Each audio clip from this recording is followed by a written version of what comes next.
Buenos días, niños. Esta es la clase virtual del curso de Ciencias Sociales para el tercer año de secundaria. Yo soy el doctor José Villavicencio y nuestro tema de hoy es el origen del Estado moderno. El Estado moderno nace a partir de que el feudalismo, el sistema feudal, entra en crisis. Entonces, los reyes, que hasta ese momento no eran muy importantes, empiezan a tomar protagonismo, como diciendo que eran descendientes de Dios. Tenían un origen divino, entonces al tener un origen divino era difícil discutir su autoridad. Fueron juntando, unificando el poder político y el poder económico. Así tenemos los casos de Luis XI en Francia, los reyes católicos en España y Enrique VII en Inglaterra. Al mismo tiempo que aparecían los reyes y se iban haciendo cada vez más fuertes, aparecieron los burgueses.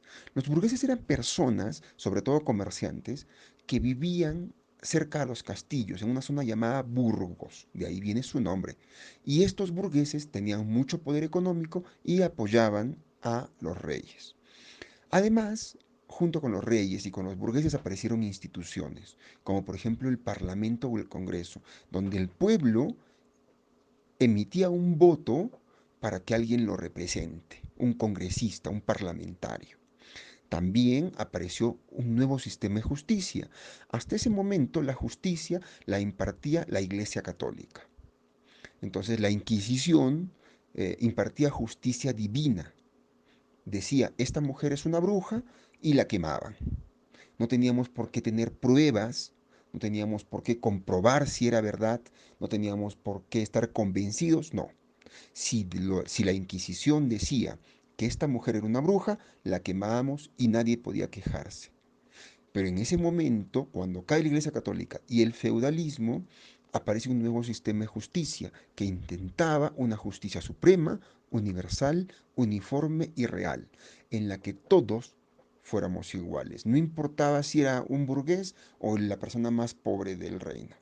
Todos tenían el mismo derecho a ser juzgados. Además aparecen las burocracias. La burocracia es el conjunto de personas que se desarrolla en cada institución. Puede ser en el sistema judicial del que acabamos de hablar. Para impartir justicia necesitábamos jueces, necesitábamos personas que llevaran escritos, todos ellos eran burócratas. Con el tiempo se decidió que fueran universitarios y cada vez más preparados.